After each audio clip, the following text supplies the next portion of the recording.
Muy buenos días, un gusto saludarles en nombre de nuestro Señor y Salvador Jesucristo. Y pues en esta ocasión pues continuamos con el estudio de la perspectiva del Antiguo Testamento. Y esta es la segunda parte, la cual pues tenemos dos libros, que es Levítico y Números. En estos libros vamos a aprender mucho acerca de el pueblo de Israel y sobre todo del sacerdocio de Israel. El título en castellano de este libro, derivado de la traducción griega del Antiguo Testamento, la Septuaginta, significa acerca de los levitas. Si bien el libro es un manual para los sacerdotes, quien eran de la tribu de Leví, muchas de sus leyes conciernen a todos los israelitas. El título hebreo "y él llamó" de la primera palabra del libro destaca el tema del llamado de Dios a la santidad. El libro puede verse de tres formas complementarias. Es un libro acerca de la santidad de Dios y sus requisitos para la comunión con Él. De modo que es un libro que revela la pecaminosidad humana. Podría verse como un libro tocante a la excepción o sin ver aquellas cosas que pues no se pueden notar dentro de un ámbito religioso, pero lo que vemos muy claro es que la expiación es algo fundamental dentro de este libro, y la provisión del acceso de Dios para el pecador. Ahora pues estamos viendo, vamos a iniciar con el libro de Levíticos, y Levíticos precisamente vamos a aprender algunas cosas que nos ayudarán a entender pues cuáles fueron algunas leyes que Dios dio para los sacerdotes, y sobre todo dentro del contexto que se desarrolla después de la liberación de Egipto. Y dentro de ese contexto tenemos que entender todo esto. Cuando Israel sale de Egipto, pasa del Mar Rojo y llega al desierto del Sinaí. Y dentro de ese desierto pues pasaron muchas cosas. El pueblo de Israel se quejó mucho de Dios, y Dios decidió pues darle a ellos algunas leyes para que se pudiera manejar el sacerdocio. Y también dentro de ese contexto fueron todos los mandamientos. En el monte Sinaí Dios simplemente inicialmente dio 10 mandamientos, pero posteriormente fue dando leyes ceremoniales y leyes civiles. Por lo tanto, la ley mosaica, de esa ley se derivan 613 mandamientos, los cuales pues se ven en diferentes libros. Y aquí pues precisamente en este libro lo que vamos a ver más que todo es las leyes religiosas y sobre los sacerdocios. El tema del código de santidad de Dios Santo es el tema de este libro, el código de santidad del Dios Santo. Y por eso es que decimos que este libro enfatiza la santidad. Cuando hablamos de una perspectiva, estamos hablando de un resumen de un libro. Y dentro de ese resumen podemos destacar los puntos principales de todo el libro. No estudiamos versículo por versículo, simplemente estamos estudiando el bosquejo del libro. Y necesitamos memorizar, porque cuando vamos a estudiar un libro, si tenemos memorizado, no nos cuesta entender qué es lo que se dice en todo ese libro. Y tenemos la estructura y divisiones principales. Tenemos 27 capítulos y 2 divisiones principales. La división número 1, sacrificios que tiene que ver con el capítulo 1 al 10, y dentro de esos 10 capítulos lo que se desarrolla es la adoración de Dios. Y vemos ahí ofrendas para el sacrificio, leyes de las ofrendas, sacrificios de animales y consagración de los sacerdotes. Son las partes esenciales que se van a desarrollar dentro del libro, porque vamos a ver cuáles son esas ofrendas, cuáles son esas leyes para esos sacrificios, y también vamos a ver la consagración del sacerdocio. Es decir, es un llamado de Dios. No cualquiera podía ser sacerdote, como hoy día que, bueno, han surgido falsos apóstoles, falsos profetas, pero Dios no los ha llamado, se han puesto por sí solos. Y esto debemos de tenerlo en mente, porque vamos a ver que para el sacerdocio Dios hace un llamado aquí en este libro. No fueron ellos voluntariamente que se pusieron, sino que que ellos querían. Sí. Y vemos el caso de dos hombres que ellos dijeron, bueno, ¿cómo es posible que solo los descendientes de Aarón sean sacerdotes, y por qué nosotros no? Y estos hombres murieron dentro del tabernáculo porque no habían sido puestos por Dios. Veamos entonces la división número 2, santificación.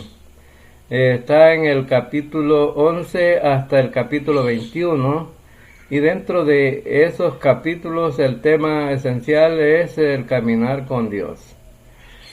Y vamos a ver las leyes de limpieza, pureza, el día de la expiación, sacrificios de sangre, una vida santa, las 7 fiestas de Israel.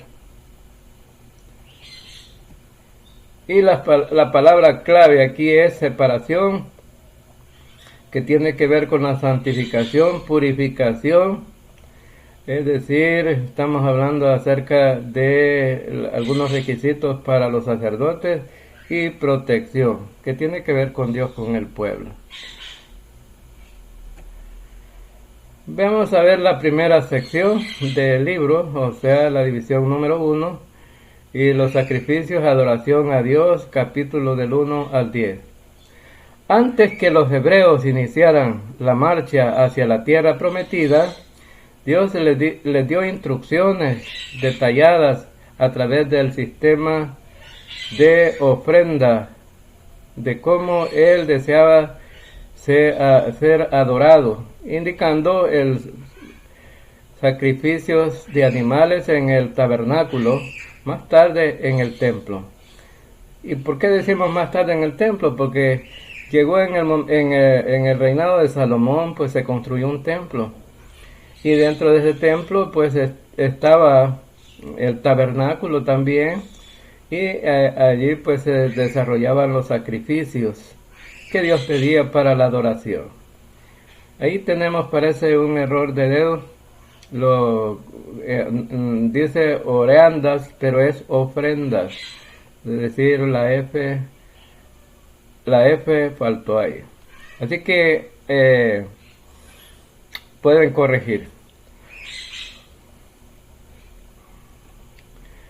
Punto 2. Dios es santo y demanda que aquellos que le adoran sean santos. La santidad envuelve la idea de pureza, separación del pecado. Y eso pues lo hemos venido viendo en muchos libros de la Escritura y estudios que ya tuvimos como institutos. Hemos visto que el apóstol Pedro pues pide la santidad. Algunos apóstoles hablaron mucho de la santidad. La palabra santo significa ser separado o separado por Dios para su servicio. Ahora, pero también cuando una persona es separado del pecado, podemos decir que es un santo, como lo dice en la primera carta a los Corintios, que esa iglesia pues era una iglesia muy pecadora, pero más les dice a todos los santificados llamados a ser santos. Está hablando santificados por la posición que ocupaban en Cristo, pero llamados a ser santos por su vida práctica, que no estaban realmente de acuerdo con la voluntad de Dios. Punto 3. En los capítulos 1 al 5 vemos que Dios proveyó 5 ofrendas diferentes. Las primeras 3 eran voluntarias y fueron diseñadas para la dedicación personal y la completa entrega a Dios. Fíjense bien que esto es importante, porque dice que estas primeras 3 ofrendas eran voluntarias, no era una imposición, es decir, que la persona que se dedicaba a estas ofrendas no estaba obligado, sino que voluntariamente las ofrecía. Y entonces eran pues diseñadas para la dedicación personal y la completa entrega a Dios. Eso es muy importante poder entenderlo. Número 4. Las ofrendas voluntarias eran el holocausto, la oblación y la ofrenda de paz. Aquí están las 3 ofrendas que podían presentar voluntariamente los israelitas, y no es una obligación para la iglesia porque estaban diseñadas para el pueblo de Israel.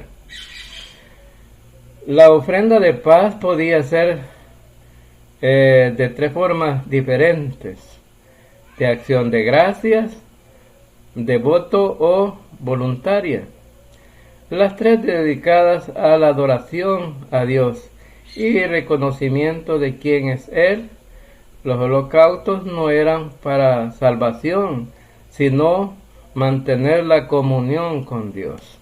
Es decir, las ofrendas presentadas no eran para salvar, es decir, no presentaban un sacrificio para la salvación, sino más bien eran aquellos que seguían a Dios y para tener comunión con Él. Como decimos hoy día, ¿verdad? Todas las buenas obras que un creyente puede hacer no es para la salvación, sino más bien hacemos todas las ofrendas porque ya somos salvos. Esto es muy, muy importante. Punto 6. La ofrenda de paz era la única en la que el participante podía comer parte del animal sacrificado. Esto también hace una gran diferencia, ¿no? Todas las otras ofrendas solamente eran presentadas, pero de esta ofrenda de paz sí podían comer. Punto 7. Las 2 ofrendas restantes eran por el pecado, la culpa y el perdón. Eran obligatorias. El objetivo de esta ofrenda era para lograr el perdón de los pecados, no intencionales. Ambas ofrendas involucraban la sangre derramada. Y aquí podemos ver que siempre por el pecado es presentadas ofrendas de animales que eran derramadas la sangre. Para nosotros hoy día debemos de creer en el sacrificio de Cristo, porque Cristo fue presentado como ofrenda por el pecado. Y la sangre de Cristo nos limpió de todos los pecados, de los pasados, presentes y futuros. Por eso no se puede salvar de otra manera un pecador, porque los pecados solamente son borrados a través de la sangre, y en el caso de nosotros en la sangre de Cristo. Los corderitos sacrificados en el Antiguo Testamento no podían quitar el pecado, solamente los podían cubrir, pero ahora Cristo murió por una vez por todas y para quitar los pecados de una vez y para siempre. Punto 8. Todas estas ofrendas fueron diseñadas para que los adoradores tuvieran presente la santidad de Dios. El problema del pecado tenía que ser atendido con la sangre de una víctima sustituta. Entonces vemos aquí muy claramente que estas ofrendas tienen un propósito importante. Cada adorador debía tomar en cuenta que la importancia que tenían las ofrendas, y porque habla acerca de la santidad de Dios y también del problema que tenía el pecador ante Dios santo, y la sangre de un inocente podía quitar el pecado. Entonces era una víctima sustituta. Aquí hablamos de la sustitución. Veamos entonces que los capítulos 6 al 7 detallan las normas relacionadas con las diferentes clases de ofrenda. Ahora vamos a hablar de normas, no de las ofrendas, sino de las normas para las ofrendas. Punto 10. En los capítulos 8 y 9 Dios aprobó el sacerdocio arónico con el único medio para que los sacerdotes fueran reconocidos. Estos deberían estar limpios y ser santos para presentarse delante de Dios en el tabernáculo. Y en el 11 vemos que con la muerte de Anadab y Abiú, en el capítulo 10 queda demostrado que Dios tomó en serio la santidad delante de él. Ahora entonces por eso vemos aquí que estos dos hombres murieron dentro del tabernáculo porque quisieron ser sacerdotes sin haber sido puestos, y se metieron al tabernáculo sin purificación, sin preparación, y ellos murieron. Dios hizo un juicio sobre ellos y murieron. Vamos a ver acerca de la santificación, caminar con Dios, en los capítulos 11 al 27. En estos capítulos se encuentran varias instrucciones concernientes a las cosas limpias e inmundas, así como la descripción de cómo Israel tenía que vivir una vida santa que los mantuviera separados de las demás naciones. Es decir, que la dirección va enfocada hacia la tierra prometida. Ellos tenían que pasar después del río Jordán a Canaán, y allí dentro de Canaán había muchas naciones que practicaban su propia religión y también practicaban hechicería, brujerías, sacrificios de niños. Por lo tanto, ellos tenían que ser una nación que hiciera la diferencia en el mundo. Como decimos hoy día aquí, que los creyentes deben hacer una diferencia entre la gente del mundo, y a veces no se nota, pero es por la insensatez de los mismos creyentes que no dan buen testimonio. Así que necesitamos hacer la diferencia entonces, y eso es lo que Dios ha tomado como referencia siempre entre lo santo y lo inmundo. Punto 2. Los reglamentos de los capítulos 11 al 15 fueron dados principalmente por razones de higiene y para separar a Israel de los cultos paganos de las naciones que lo rodeaban. Entonces vemos aquí que estos reglamentos tenían que ver con la pureza y limpieza. Aún los israelitas tenían que hacer tener sus propios métodos para tener la higiene personal y también para hacer una diferencia entre los pueblos paganos. Punto 3. El capítulo 16 narra el detalle del importante concepto teológico del día de expiación, donde una vez al año el sumo sacerdote entraba al lugar santísimo para cubrir con la sangre los pecados de la nación previo al sacrificio de Cristo. Entonces, como veníamos diciendo, en el Antiguo Testamento los sacrificios se hacían para cubrir el pecado, pero Cristo vino, murió en la cruz del Calvario, y Él no solamente cubrió con su sangre los pecados, sino que los quitó de una vez y para siempre. En el capítulo 17 hace énfasis en el hecho de que para que hubiera perdón de pecados era necesario ofrecer sacrificios de sangre. Entonces, aquí tenemos muy claro en este capítulo, solamente a través del sacrificio de los animales, del sacrificio de sangre, podía haber perdón de pecados, con referencia hasta Cristo. Como ya vimos, los pecados es decir, los sacrificios de los animales solamente podían cubrir los pecados. Punto 5. La sangre de los animales eran solo un sustituto simbólico, temporal, hasta el sacrificio de Cristo. No, realmente esos sacrificios no quitaban el pecado, pero cuando vino Cristo, Él llevó todos nuestros pecados con Él. En la muerte sustituta, en la cruz del Calvario, Él derramó su sangre y fueron quitados todos los pecados del mundo. El gran problema es que no todo el mundo quiere confiar o quiere creer que lo que Cristo hizo fue suficiente para el perdón de pecados.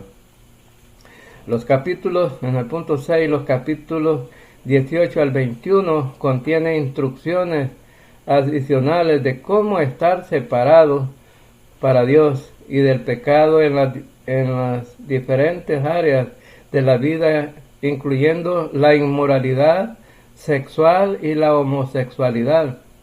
También son dadas las fechas de las fiestas de los días sagrados de Israel. Pues hoy día estamos viendo que el mundo se está perdiendo totalmente. Las leyes por los gobiernos impuestas están haciendo lo contrario de lo que Dios dijo, o de las reglas que Dios puso, o los mandamientos que Dios puso. Por eso el mundo está en decadencia espiritual y depravación. Por eso vemos ahora mucha inmoralidad en el mundo, lo cual conlleva a una vida pecaminosa, y el mundo pues está muy cerca de ser juzgado, así como fue juzgado Sodoma y Gomorra, así como fue juzgado en el tiempo de Noé con el diluvio. Entonces vamos a ver entonces que hoy día también de la misma manera, pues esperamos que va a venir Dios a juzgar a este mundo a través de su Hijo, para que todo esto termine y entraremos a una nueva dispensación después de todos estos acontecimientos, de la tribulación, del rapto, la tribulación y luego al milenio, para que todo cambie totalmente, la tierra y los seres humanos. Ahora vamos a pasar al libro de Números. El libro de Números, encontramos ahí también algunas cosas muy importantes que van a ayudar a entendernos de algunas cosas, porque el pueblo de Israel realmente fue disciplinado en el desierto y de diversas maneras, porque este pueblo siempre fue rebelde, a pesar de haber visto los milagros en el camino. Ellos decidieron ofender a Dios y ir en contra de Dios, a pesar de todo lo que Dios había hecho, que iba con ellos día y noche, pero ellos no entendieron esto, tenían el entendimiento cegado.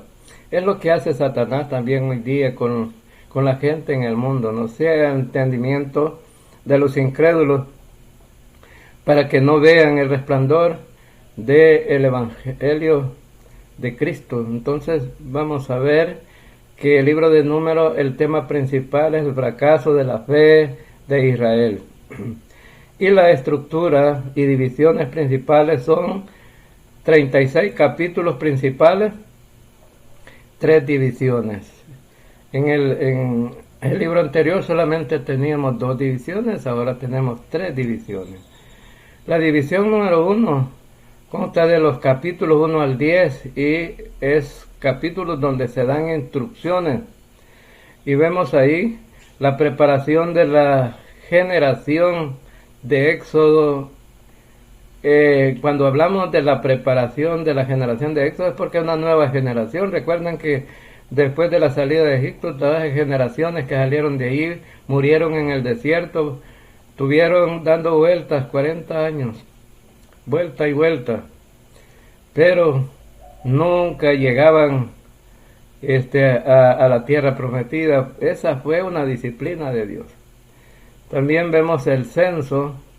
Se hizo un censo a ver cuántas personas había, y vemos acampados, órdenes de marcha, la dirección de Dios en la nube y el fuego. Muy importante. La división número 2, capítulo 11 al 12, vemos la prueba y disciplina. Y dentro de esa prueba y disciplina está el fracaso de la fe de la generación del Éxodo, quejas y murmuración, misión de espionaje de 40 días, el juicio de Dios, muerte de la vieja generación, errantes en el desierto durante 40 años, el pecado de Moisés, María y Aarón mueren, la serpiente de bronce. Dentro de este capítulo 11 al 12 veremos todo esto, ¿verdad? Y si usted, estimado estudiante, lo revisa en la escritura y es la sugerencia, quizás que lo vaya a leer, se va a dar cuenta que todas estas cosas sucedieron. Y aquí aprendemos el bosquejo. ¿Por qué? Capítulo 3, división 3, capítulos 22 al 36. Estamos hablando de instrucciones. Preparación de la generación de Canaán, Balaán y su asna. En el nuevo censo, Josué, nuevo dirigente, y también victorias iniciales y división de la tierra. Eso también se ilustra dentro de este libro. La generación de Canaán, Balaán y su asna, cosas que sucedieron durante la peregrinación de Israel.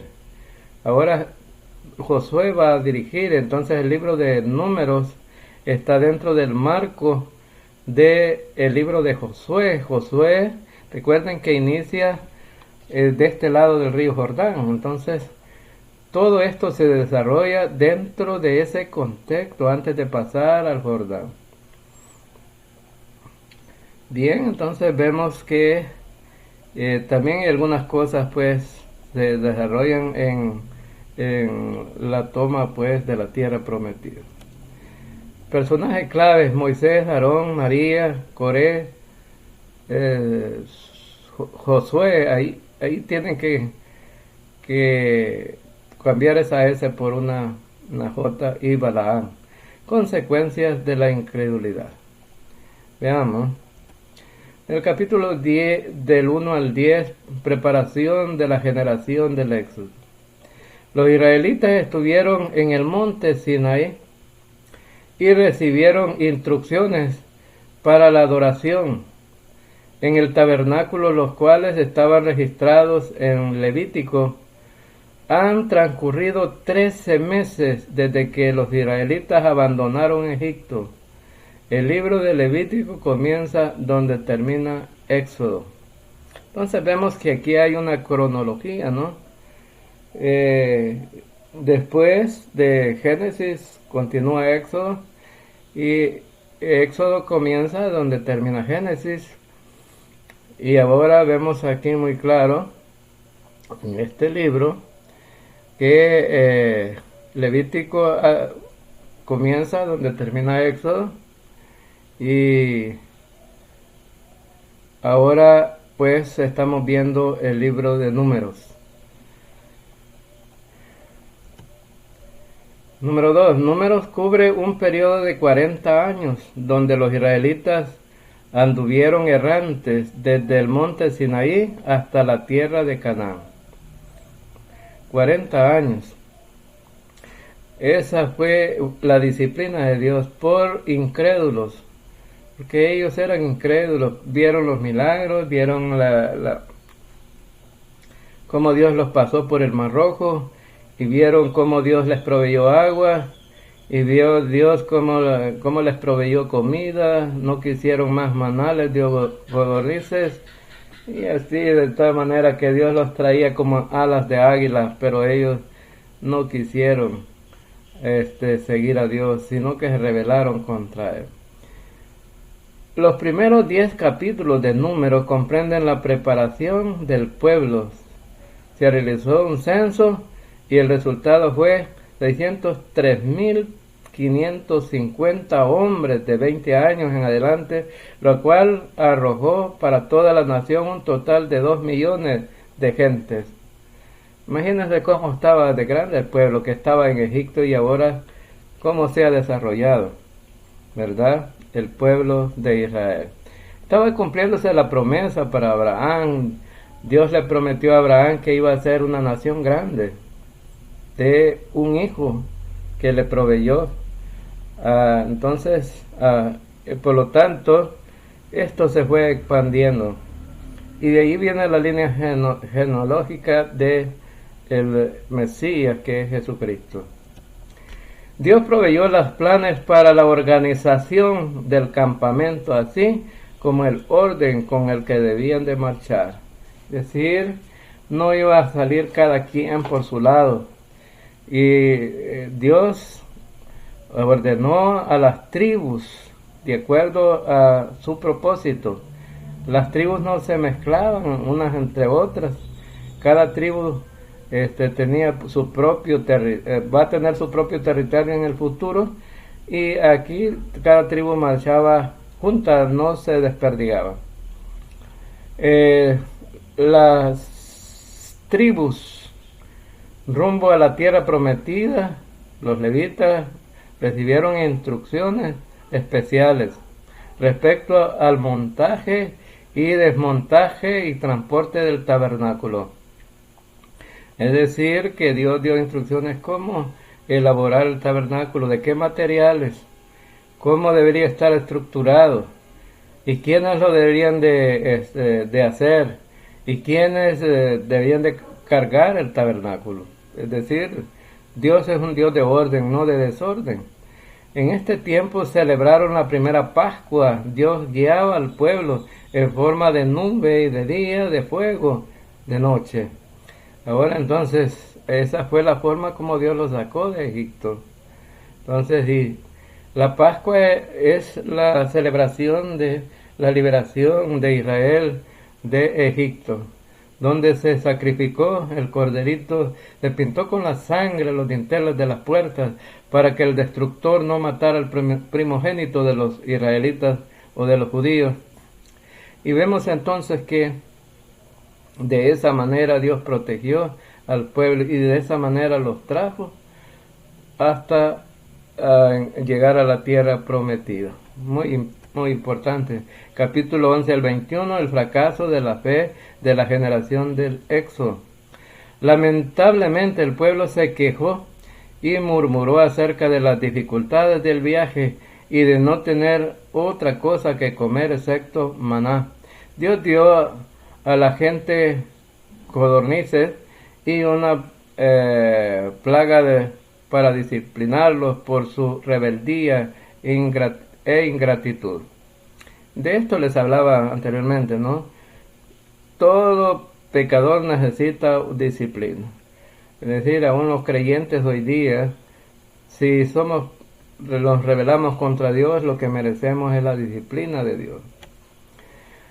Aarón y María se rebelaron contra Moisés y Dios los castigó al acercarse a la tierra prometida de Canaán.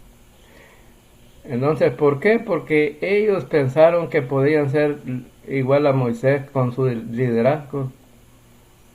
Entonces se rebelaron. A María Dios le puso una lepra como disciplina.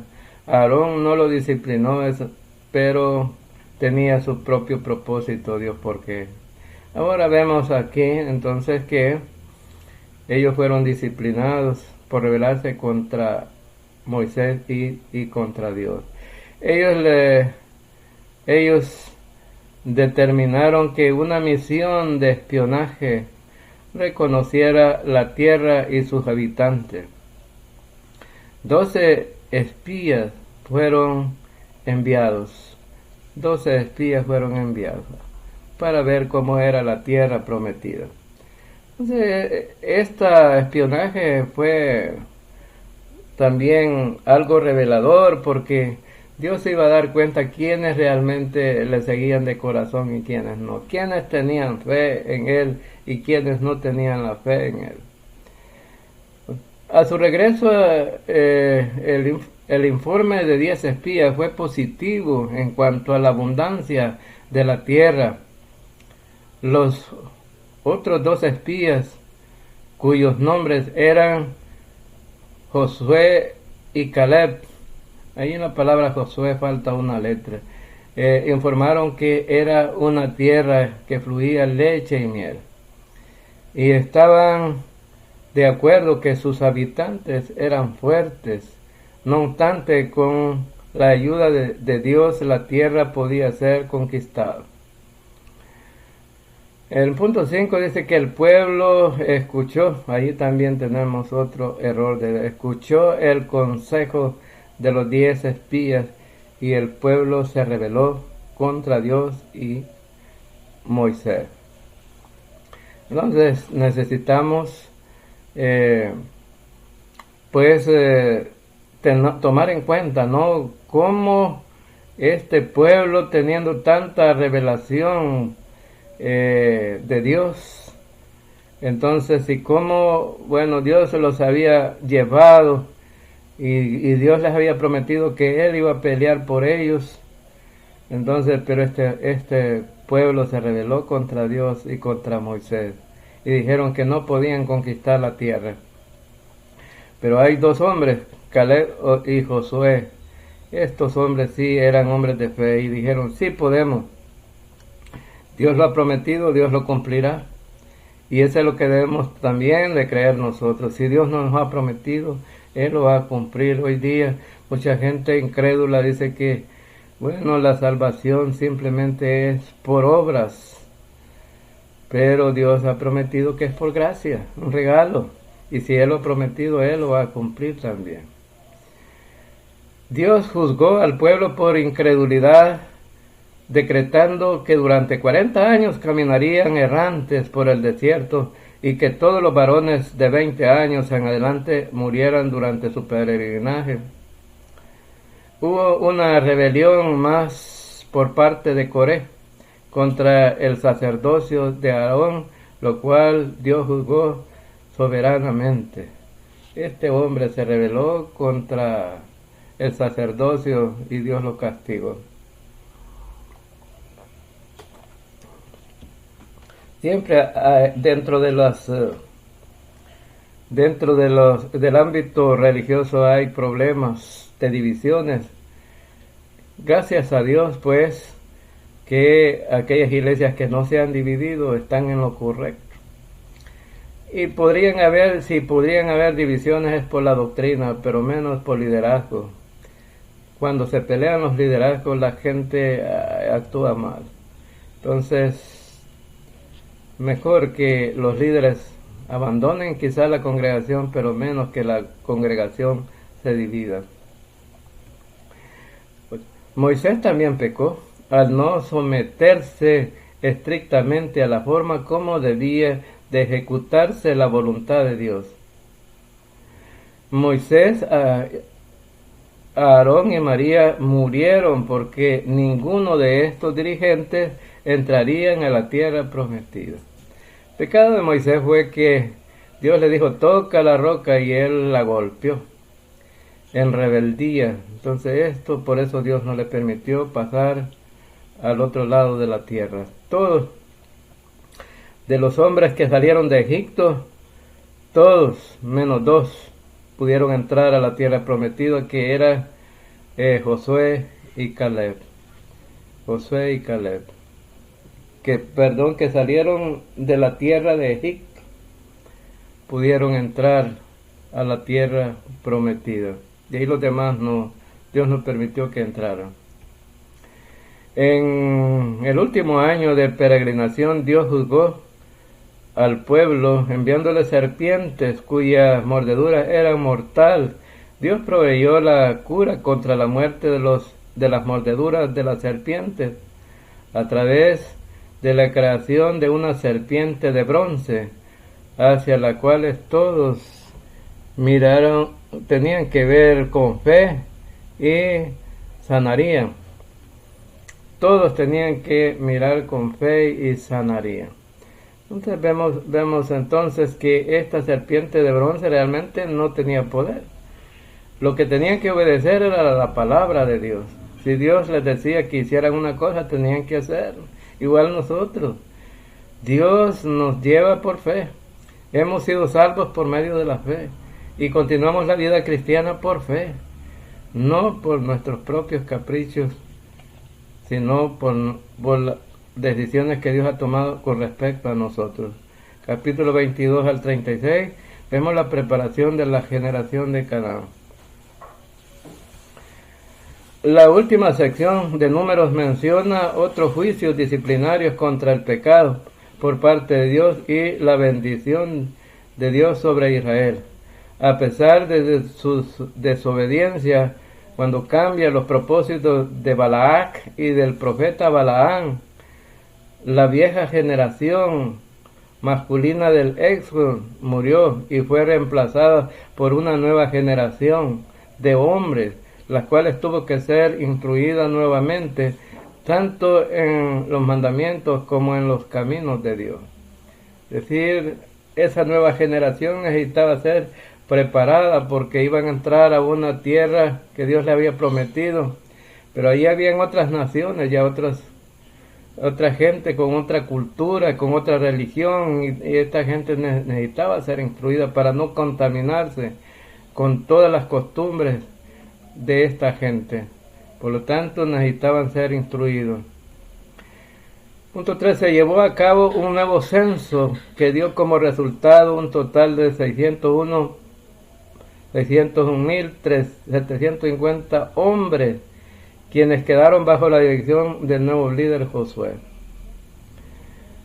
Aquí solamente hablamos de los hombres, pero cuando van a entrar a la tierra prometida ya son millones. Ahora, poco antes de entrar a poseer la tierra de Canaán, Dios da a su pueblo instrucciones de cómo habrían de dividir la tierra para repartírsela. Es decir, que esta iba a ser una de las tareas de Josué: entrar, conquistar la tierra y repartirlas. Dios le recuerda a la gente de Israel que aunque Él les da la tierra, tienen que conquistarla o poseerla. Es decir, que necesitaban pelear por esa tierra y conquistarla. Tenían que luchar por tener esa tierra. ¿Y cuál fue el problema? Que la tierra fue poblada porque en la disciplina del desierto de Israel. Y hemos llegado al final pues de esta lección. Esperamos que sea de gran provecho para ustedes, mis hermanos estudiantes del instituto. Hay algunas correcciones que hacer a los Power de algunas letras. Por ejemplo, la palabra Dios, algunas están con minúsculas, pero fueron errores de dedo.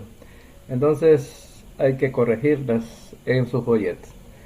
Que el Señor les derrame muchas bendiciones. Amén.